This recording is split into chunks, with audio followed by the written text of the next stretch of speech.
الحمد للہ وکفا وسلام علی عبادہ الذین اصطفیٰ اما بعد۔ رمضان کے آخری عشرے میں اللہ تعالیٰ نے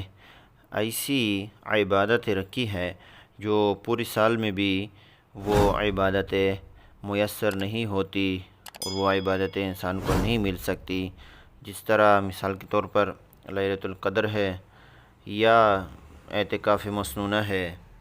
یا اس طرح اس مہینے کے آخر میں جہنم سے خلاصی ہے وغیرہ وغیرہ۔ تو ان چیزوں میں سے، ان عبادات میں سے ایک خاص عبادت اعتکاف بھی ہے۔ تو اعتکاف کا معنی ہے کسی جگہ جم کر بیٹھنا۔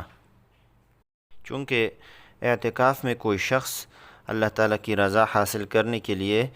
مسجد میں جم کر بیٹھ جاتا ہے، اس طرح عورت گھر میں جم کر بیٹھ جاتی ہے، اس لیے اس کو اعتکاف کہا جاتا ہے۔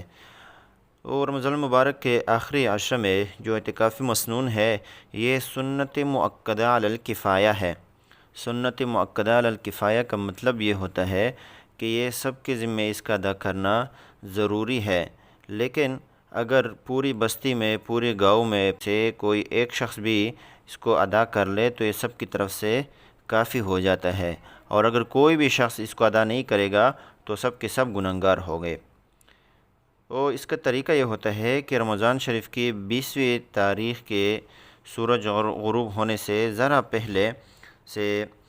رمضان کی 29 یا 30 تاریخ، یعنی جس دن عید کا چاند نظر آ جائے،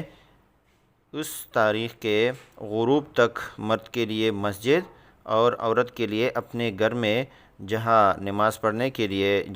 جگہ مقرر کر رکھی ہوتی ہے، اس میں بیٹھنے کو اعتکاف کہا جاتا ہے۔ تو اللہ تعالیٰ نے عبادت کے جو طریقے مقرر فرمائے ہیں، انہی میں سے ایک اعتکاف بھی ہے۔ اس عبادت میں انسان اپنے تمام دنیاوی کام چھوڑ کر اللہ تعالیٰ کے گھر میں، یعنی مسجد میں جا پڑتا ہے، اور کچھ مدت تک کامل یکسوئی کے ساتھ اللہ تعالیٰ کے ساتھ جو خاص تعلق قائم کر لیتا ہے، اور ایک عجیب سی پرنور فضا قائم ہوتی ہے، گویا کہ معتکف برزبان حال یہ کہہ رہا ہوتا ہے کہ یا اللہ، جب تک آپ میری مغفرت نہیں فرمائیں گے میں یہاں سے نہیں لوٹوں گا۔ پھر اعتکاف کی خصوصیت یہ ہوتی ہے کہ جب تک انسان حالت اعتکاف میں ہو، اس کا لمحہ لمحہ عبادت میں لکھا جاتا ہے۔ اس کا سونا، اس کا کھانا پینا، اس کی ایک ایک نقل و حرکت عبادت میں داخل ہوتی ہے۔ اور رمضان شریف میں اعتکاف مسنون کی حکمت بھی یہی ہے کہ شب قدر کی فضیلت سے فائدہ اٹھانے کا یقینی طریقہ اعتکاف سے بڑھ کر کوئی نہیں۔ ہر مسلمان جانتا ہے کہ اللہ تعالیٰ نے شب قدر کی تعین کو پوشیدہ رکھا ہے تاکہ مسلمان عشرہ اخیرہ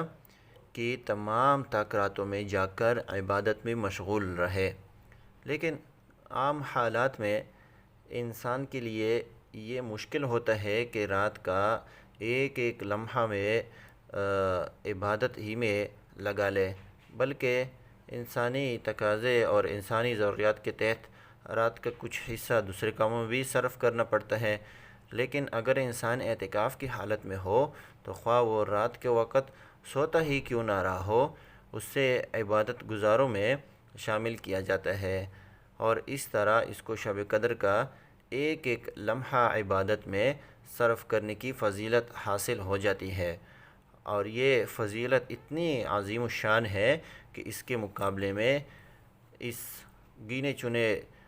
دنوں کی تھوڑی سی مشقت برداشت کر لینا اس کے مقابلے میں بہت ہی کم ہے۔ آپ صلی اللہ علیہ وسلم کو اعتکاف کرنے کا ایک خاص ذوق تھا، ایک خاص شوق رکھتے تھے آپ صلی اللہ علیہ وسلم۔ چنانچہ آپ صلی اللہ علیہ وسلم ہر رمضان کے مہینے میں اعتکاف کا نہایت اہتمام فرماتے تھے، اور آپ صلی اللہ علیہ وسلم نے رمضان کے پورے مہینے کا بھی اعتکاف فرمایا ہے، اور 20 روز کا بھی، اور اسی طرح 10 روز کا بھی، تو ہر سال وہ اعتکاف کیا کرتے تھے۔ ایک مرتبہ ایک خاص وجہ سے آپ صلی اللہ علیہ وسلم رمضان شریف میں اعتکاف نہ فرما سکے، تو پھر شوال میں 10 دن روزہ رکھ کر اعتکاف فرمایا، اور ایک سال رمضان میں آپ صلی اللہ علیہ وسلم سفر کی وجہ سے اعتکاف نہ فرما سکے، تو اگلے سال رمضان میں 10 روز کے بجائے 20 دن کا جو ہے وہ اعتکاف فرمایا تھا۔ جب شب قدر کے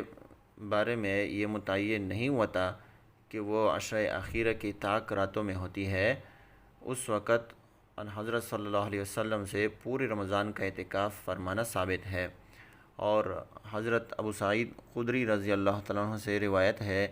کہ ایک مرتبہ آپ صلی اللہ علیہ وسلم نے یکم رمضان سے 20 رمضان تک اعتکاف کرنے کے بعد فرمایا کہ میں نے شب قدر کی تلاش کے لیے رمضان کے پہلے عشرے کا اعتکاف کیا، پھر درمیانی عشرے کا اعتکاف کیا، پھر مجھے بتایا گیا کہ شب قدر آخری عشرے میں ہے، لہٰذا تم میں سے جو شخص میرے ساتھ اعتکاف کرنا چاہے وہ کر لے۔ اس کے بعد آپ صلی اللہ علیہ وسلم کا معمول یہ ہو گیا کہ ہر رمضان کے عشرۂ اخیرہ میں اعتکاف فرمایا کرتے تھے۔ تو اعتکاف کی فضیلت و اہمیت کے لیے یہ بات ہی کافی ہے کہ حضرت محمد صلی اللہ علیہ وسلم نے ہمیشہ کی پابندی فرمائی ہے، اور اس سے کبھی بھی مکمل طور پر اس کو ترک نہیں فرمایا۔ اس کے علاوہ اور بھی بہت سارے احادیث ہے جس سے اعتکاف کی فضیلت ثابت ہوتی ہے۔ ایک روایت میں ہے کہ جو شخص اللہ تعالیٰ کی خوشنودی کے لیے ایک دن کا اعتکاف کرے گا، اللہ تعالیٰ اس کے اور جہنم کے درمیان 3 خندقوں کو آڑ بنا دیں گے، جن کی مسافت زمین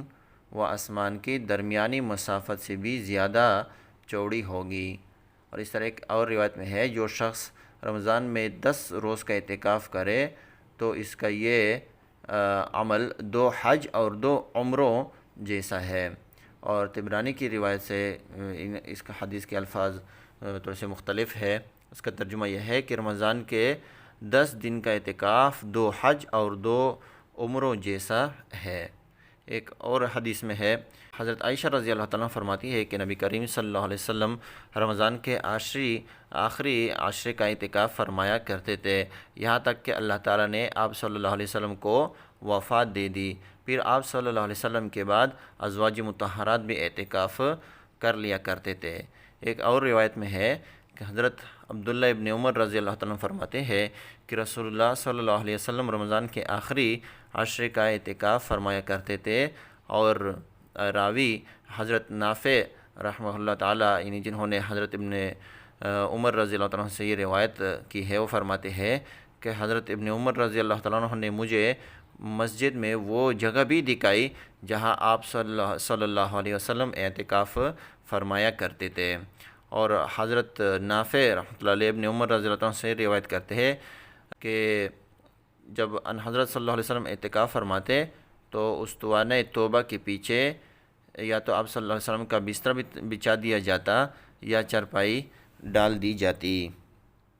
اسی طرح ایک حدیث شریف میں آتا ہے کہ اللہ رب العزت کو محبوب جگہ وہ مساجد ہے، اور سب سے مبغوض ناپسندیدہ جگہ وہ بازار ہے۔ تو اس میں بھی اگر سوچا جائے تو انسان مسجد ہی میں بیٹھ کر اللہ رب العزت کی رضا حاصل کرنے کے لیے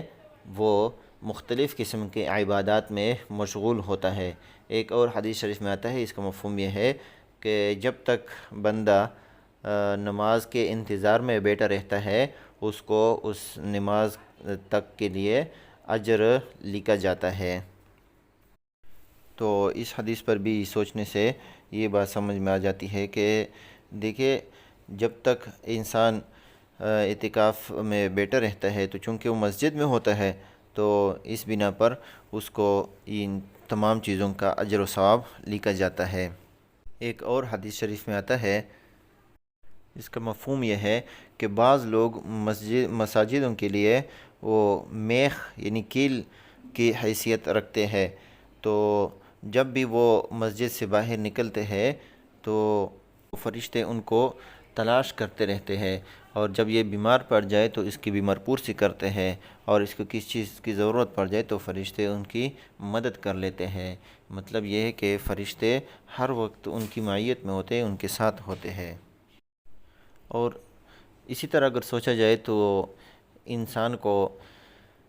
اعتکاف کی حالت میں بہت سارے ایسے گناہوں سے بھی توبہ کرنے کی توفیق مل جاتی ہے جو عام حالات میں وہ اس سے توبہ اگرچہ کرنا بھی چاہے لیکن پھر بھی نہ کر سکتا ہو۔ جیسے مثال کے طور پر غیبت ہے، اس طرح حسد ہے، کینہ ہے، یا مثال کے طور پر اور ایسی گناہ ہے جن سے اگر انسان توبہ کرنا بھی چاہے پھر بھی اس کے لیے مشکل ہوتا ہے، لیکن اعتکاف کی صورت میں چونکہ فرشتوں کا ماحول ہوتا ہے، مسجد کا ماحول ہوتا ہے، تو ان صورتوں میں اس کے لیے ان گناہوں سے توبہ کرنا یہ آسان ہو جاتا ہے۔ اللہ تعالی ہم سب کو اس پر عمل کرنے کی توفیق نصیب فرمائے۔ اعتکاف کے مسائل انشاءاللہ اگلے ویڈیو میں بیان کروں گا۔ اللہ تعالی ہمارا حامی اور ناصر ہو۔ وآخر دعوانا الحمدللہ رب العالمین۔